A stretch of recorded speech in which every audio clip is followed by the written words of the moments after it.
नमस्कार. बी ए भाग 3 राज्यशास्त्र विभाग पेपर नंबर 11 पाश्चात्य राजकीय विचार भाग 1 या पेपरमधील आपण अरिस्टॉटल हा विचारवंत पाहतोय. या विचारवंताचे जीवन परिचय असेल, ग्रंथलेखन असेल, अभ्यास पद्धती असेल, राज्यविषयक विचार असतील, नागरिकत्वासंबंधीचे विचार हा भाग आपण पाहिलेला आहे. अरिस्टॉटलने नागरिकत्वासंबंधी विचार व्यक्त करत असताना दी पॉलिटिक्स या ग्रंथात राज्यातील सर्व लोकांना नागरिकत्व दिलेले नाही, तर जे लोक राज्यकारभारात प्रत्यक्ष सहभागी होऊ शकतात अशाच व्यक्तींचा नागरिक या संकल्पनेमध्ये सहभाग केलेला आहे. अरिस्टॉटलने राज्यातील स्त्रिया, मुले, श्रम करणारे शेतकरी, कामगार, गुलाम यांना नागरिकत्व दिलेले नाही, तसेच परकीय नागरिकांनाही नागरिकत्व दिलेले नाही. तर राज्यकारभारामध्ये भाग घेऊ शकतात, घेण्याची पात्रता आहे अशाच व्यक्तींना अरिस्टॉटलने नागरिकत्व दिले आहे. अर्थात अरिस्टॉटलची ही संकल्पना आधुनिक कालखंडामध्ये लागू होत नसली तरी सुद्धा प्राचीन ग्रीक नगर राज्यांच्या कालखंडामध्ये राज्यकारभारामध्ये बहुसंख्य लोक सहभागी होत असत, कारण लोकसंख्या आणि आकार विस्तार या दृष्टीने नगर राज्यांची बहुसंख्य लोक राज्यकारभारामध्ये सहभागी होत असत. अरिस्टॉटलने नागरिक आणि प्रजाजन असे दोन विभाग पाडून नागरिकांना राज्यकारभारामध्ये सहभागी होता येतं किंवा जे नागरिक राज्यकारभारामध्ये सहभागी होऊ इच्छितात शकतात त्यांनाच नागरिकत्व दिलेलं आहे. यानंतरचा जो भाग येतो तो म्हणजे राज्यघटनांचे वर्गीकरण.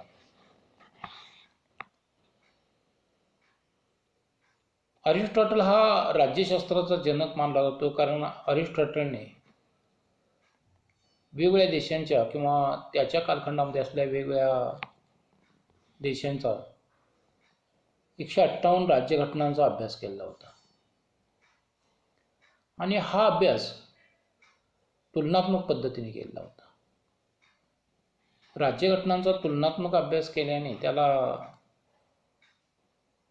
राज्यशास्त्राचा जनक म्हणून ओळखलं जातं. अरिस्टॉटलने आपल्या पॉलिटिक्स या ग्रंथात राज्यघटनांचे स्वरूप स्पष्ट करून राज्यघटनांचे विविध प्रकार सांगितले आहेत. राज्याची सत्ता किती लोकांच्याकडे असते आणि राज्याचा हेतू चांगला की वाईट आहे यावर दोन दृष्टिकोनातून अरिस्टॉटलने राज्यघटनांचे किंवा राज्यांचे प्रकार विशद केलेले आहेत किंवा स्पष्ट केलेले आहेत. संविधानाचा अर्थ स्पष्ट करताना अरिस्टॉटलने राज्यघटनेची व्याख्या अशी केली आहे की नगर राज्यातील न्यायाधीश मंडळाची व्यवस्था म्हणजे राज्यघटना होय. त्याच्या मते राज्यघटना म्हणजे अशा प्रकारची व्यवस्था की ज्याद्वारे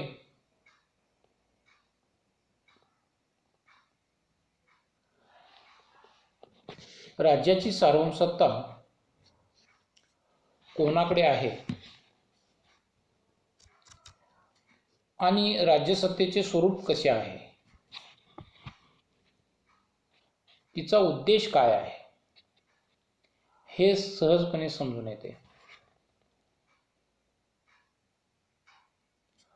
विलियम एबेस्टीन यांनी अरिस्टॉटलची राज्यघटनेची व्याख्या पुढील शब्दात स्पष्ट केलेली आहे.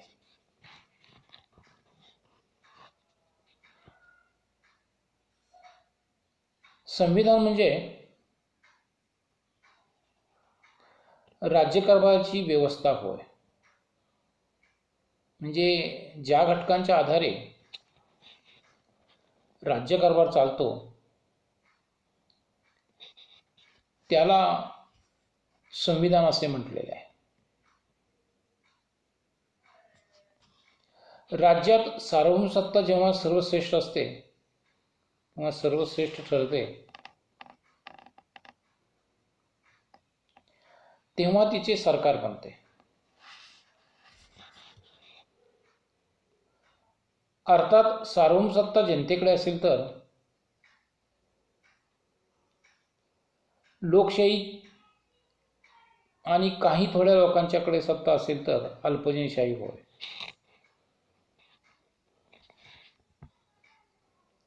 अरिस्टॉटलच्या मते राज्यघटना निर्माण करताना त्या प्रदेशातील लोकांच्या गरजा, त्यांचे प्रश्न आणि परिस्थिती या गोष्टींचा साकल्याने बारकाईने विचार करावा लागतो. सर्वच काळात व परिस्थितींना राज्यघटनांचे एकच निकष पूर्णपणे लागू होत नाहीत.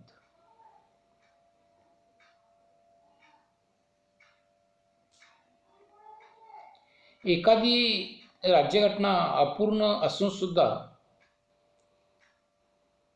एखाद्या परिस्थितीत एखाद्या पूर्ण आदर्श राज्यघटनेपेक्षा ती अधिक योग्य व उपयुक्त ठरू शकते. म्हणून आदर्श राज्यघटना ही त्या राज्यातील शासन संस्थेच्या उद्दिष्टावरून, ध्येयावरून आणि परिस्थितीनुसार निर्माण होत असते. समाजातील विविध वर्गांचे हित लक्षात घेऊन राज्याने आपले ध्येय, धोरण व योजना ठरविल्या पाहिजेत.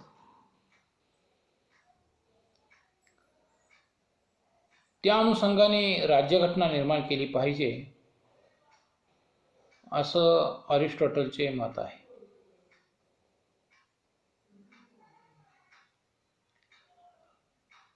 अरिस्टॉटलने राज्यघटनांचे विविध प्रकार सांगून राज्यांचे विविध प्रकार स्पष्ट केलेले आहेत.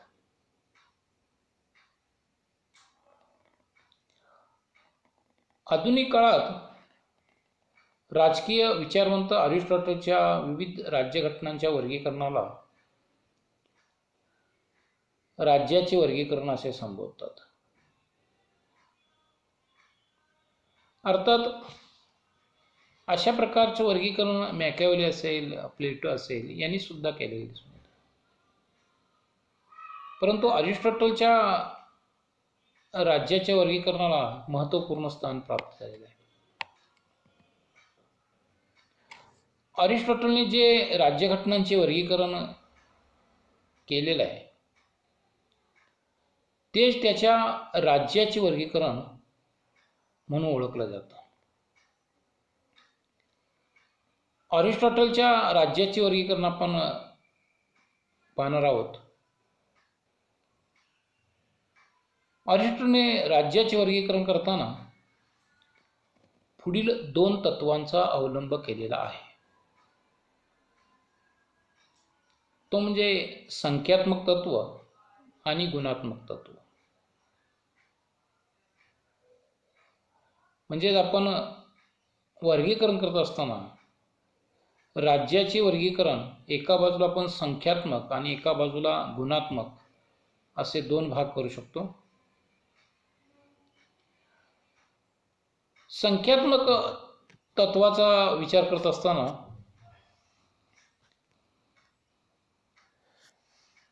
राज्याची सार्वभौम सत्ता किती लोकांच्या हाती असते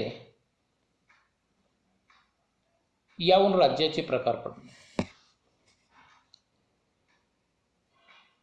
गुणात्मक तत्व याचा विचार करत असताना राज्याची सार्वसत्ता कोणत्या हेतूने वापरली जाते, राज्याचे उद्दिष्ट चांगले किंवा वाईट, यावरून शुद्ध प्रकार अशुद्ध प्रकार निर्माण केले जातात. म्हणजे आपण एखादा तक्ता जरी करायचा म्हटलं तरी सुद्धा वरती राज्याचे वर्गीकरण, त्याच्या खाली एका बाजूला संख्यात्मक वर्गीकरण, दुसऱ्या बाजूला गुणात्मक वर्गीकरण. संख्यात्मक वर्गीकरणामध्ये सत्ता एका व्यक्तीच्या हाती, त्याच्या पुढे गुणात्मक वर्गीकरणाचे दोन प्रकार पडतात, राजेशाही आणि हुकुमशाही. म्हणजे आपण हा तक्ता तयार करू शकतो. एका बाजूला संख्यात्मक तत्व, सत्ता किती व्यक्तींच्या हाती आहे, आणि दुसऱ्या बाजूला गुणात्मक तत्व, सत्तेचा हेतू कोणता आहे. त्यामध्ये पहिला एका व्यक्तीच्या हाती सत्ता असेल तर त्याच्या पुढे राजेशाही आणि हुकुमशाही. दुसरा भाग काही व्यक्तींच्या हाती सत्ता असेल तर त्याच्या पुढे महाजनशाही आणि अल्पजनशाही. आणि तिसरा प्रकार अनेक व्यक्तींच्या हाती सत्ता असेल तर समतोल सत्ता आणि लोकशाही. तर यामध्ये संख्यात्मक तत्वामध्ये एक, काही आणि अनेक व्यक्तींचा सहभाग होतो, पण गुणात्मक तत्वामध्ये वेगवेगळ्या शासन पद्धतींचा उल्लेख केलेला आहे. तर यामध्ये गुणात्मक तत्वामधील ज्या शासन पद्धती सांगितल्या आहेत त्या शासन पद्धती आणि त्यांचं वर्गीकरण कशा प्रकारे अरिस्टॉटलने केलेलं आहे ते पाहणं आवश्यक आहे. अरिस्टॉटलने राज्याचे 6 प्रकार सांगून प्रत्येक प्रकारचे स्वरूप विषय केलेले आहे. पहिला जो प्रकार येतो तो म्हणजे राजेशाही.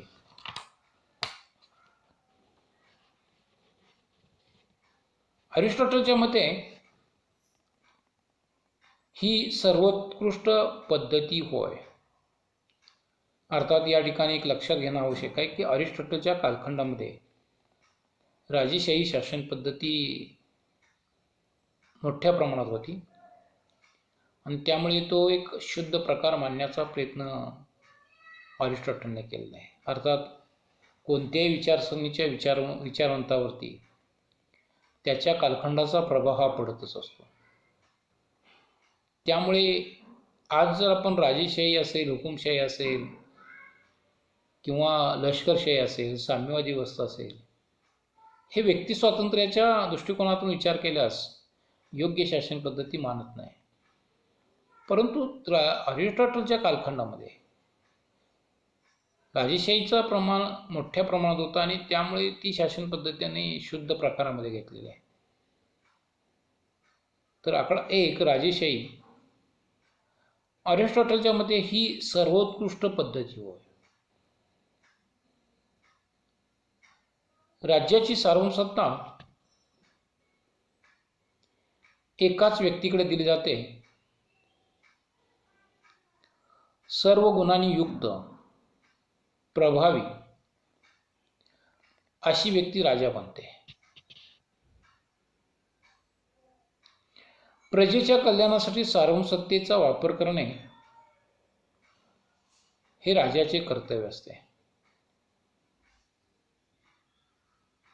राजा हा प्रजाहित दक्ष, न्यायी व कार्यक्षम असा सर्वोत्तम पुरुष असतो असं अरिस्टॉटलचं मत आहे. परंतु असा सर्वांग परिपूर्ण मनुष्य क्वचितच कोठे प्राप्त होतो असा अनुभव आहे. गुणात्मक तत्वामधील दुसरा भाग येतो तो म्हणजे हुकुमशाही किंवा निरंकुश सत्ता. जे सत्ता एका बाजूला संख्यात्मक तत्वामध्ये सत्ता एकाच व्यक्तीच्या हाती आहे. गुणात्मक तत्वामध्ये पहिलं राजेशाही हा शुद्ध प्रकार मांडलेला आहे, चांगला प्रकार मांडलेला आहे अरिस्टॉटलने. तर दुसरा हुकुमशाही.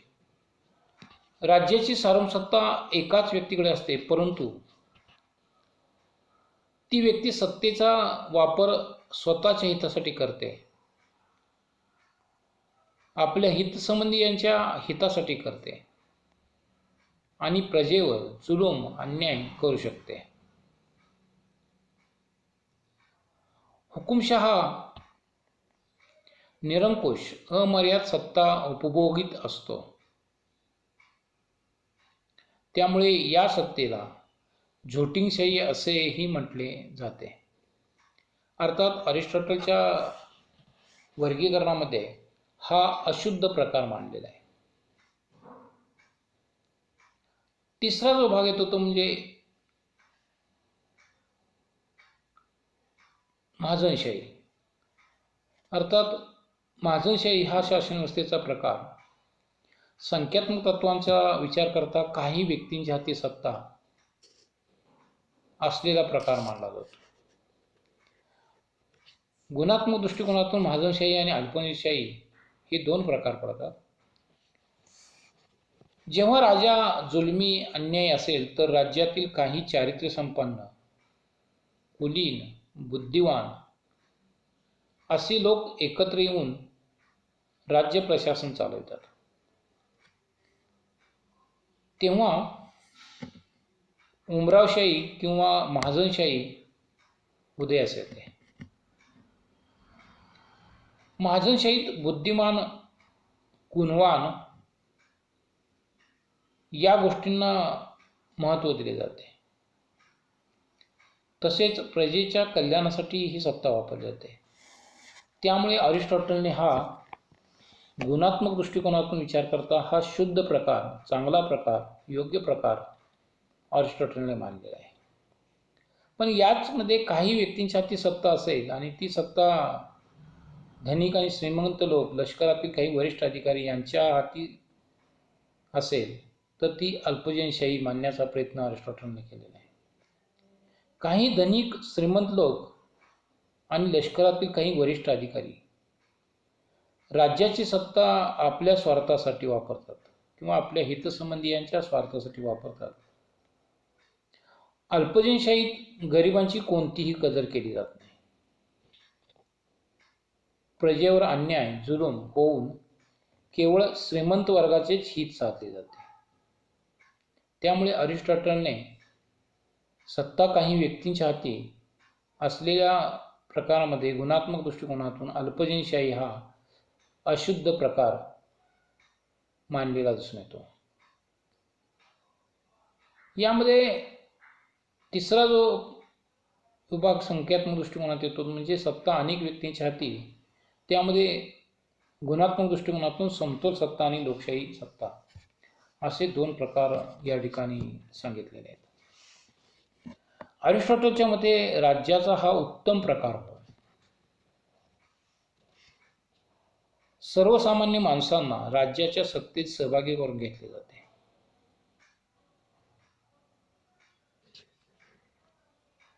त्यांच्या सहकार्याने काही गुणवान व समर्थ व्यक्तींच्या नेतृत्वाखाली कायद्याचे राज्य निर्माण केले जाते. राज्यकर्ते व प्रजा यांचे सहकार्य होत असल्याने हा प्रकार अधिक चांगला किंवा शुद्ध प्रकार, योग्य प्रकार, जनहिताचा कारभार करणारा प्रकार समजला जातो. याच्यामध्ये सत्ता अनेक व्यक्तींच्या हाती असते. त्यामध्ये लोकशाही हा एक गुणात्मक दृष्टिकोनातून प्रकार अरिस्टॉटलने मांडलेला आहे.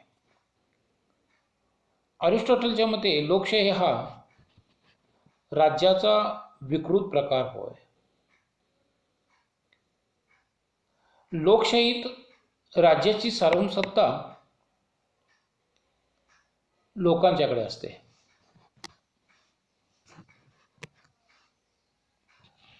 परंतु सर्वच लोक राज्यकारभार करण्यास पात्र असत नाहीत. त्यामुळे प्रजाहितापेक्षा स्वहिताकडे सर्वांचे लक्ष राहते. स्वातंत्र्य, समता, न्याय या लोकशाही मूल्यांना पायदळ तुडवून भ्रष्टाचार, जुलूम, अन्याय यांना स्थान प्राप्त होते. लोकशाहीच्या नावाखाली सत्तेचा गैरप्रकार होऊन अराजकता निर्माण होते. अशा प्रकारे अरिस्टॉटलने राज्याचे वर्गीकरण सांगितलेले आहे. तर यामध्ये एक गोष्ट आपण लक्षात ठेवा, राज्याचे वर्गीकरण जेव्हा हा प्रश्न विचारला जाईल त्यामध्ये आपण जे काही तक्ता आहे तो त्या ठिकाणी देणं आवश्यक आहे. म्हणजेच काय, अरिस्टॉटलचे राज्याचे वर्गीकरण हा मुख्य मुद्दा असेल मधी सेंटरला. त्याच्या दोन्ही बाजूला, एका बाजूला संख्यात्मक तत्व, दुसऱ्या बाजूला गुणात्मक तत्व. संख्यात्मक तत्वाच्या खाली सत्ता एका व्यक्तीच्या हाती, सत्ता काही व्यक्तींच्या हाती आणि सत्ता अनेक व्यक्तींच्या हाती, असे 3 टप्पे येते. दुसरा भाग येतो तो म्हणजे गुणात्मक तत्व. यामध्ये गुणात्मक तत्वामध्ये राजेशाही हा एका व्यक्तीच्या हाती सत्ता त्याच्या पुढे येईल आणि त्याच्या पुढे दुसरा भाग येतो तो म्हणजे हुकुमशाही. त्यानंतर सत्ता काही व्यक्तींच्या हाती, त्याच्या पुढे महाजनशाही हा शुद्ध प्रकार, तर त्याच्याच पुढे अल्पजनशाही हा शुद्ध प्रकार. तिसरा यातला प्रकार येतो म्हणजे अनेक व्यक्तींच्या हाती सत्ता, त्यामध्ये समतोल सत्ता आणि लोकशाही.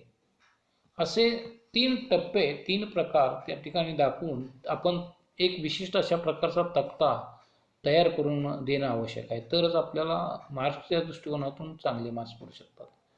तर यामध्ये आपण पाहिलं की अरिस्टॉटलने राज्याचे वर्गीकरण करत असताना शेवटचा जो मुद्दा आपण पाहिला तो म्हणजे लोकशाही. आधुनिक कालखंडामध्ये लोकशाही हा सर्वोत्तम प्रकार मानला जातो, परंतु अरिस्टॉटलच्या कालखंडामध्ये राजेशाही हा सर्वोत्तम प्रकार मानलेला आहे. लोकशाहीमध्ये भ्रष्टाचार, जुलूम, अन्याय, अत्याचार होतात असं त्याचं मत आहे. लोकशाहीच्या नावाखाली अनेक व्यक्ती सत्तेचा गैरवापर करून अराजकता निर्माण करतात, भ्रष्टाचार, जुलूम, अन्याय करतात आणि त्यामुळं अरिस्टॉटलने राज्याचे वर्गीकरण करत असताना लोकशाही हा अशुद्ध, अयोग्य, वाईट प्रकार मानलेला आहे. परंतु आधुनिक कालखंडामध्ये लोकशाही हा शुद्ध प्रकार मानला जातो आणि चांगला प्रकार मानला जातो. लोकांना राज्यकारभारामध्ये सहभागी करून घेण्याचा प्रकार मानला जातो. लोकशाही शासन पद्धतीत जर आपण पाहिलं तर राज्याचे वर्गीकरण करत असताना अरिस्टॉटलने अशुद्ध प्रकार मानले. अशा प्रकारे आपणास अरिस्टॉटलचे राज्याचे वर्गीकरण याचं विश्लेषण आपल्याला पाहता येईल. यावरती आधारितच पुढचाही मुद्दा येतो तो म्हणजे राज्याचे राजकीय परिवर्तनाचे अरिस्टॉटल जे मांडलं ते त्या ठिकाणी आपल्याला पुढच्या तासाला पाहता येईल. थँक्यू.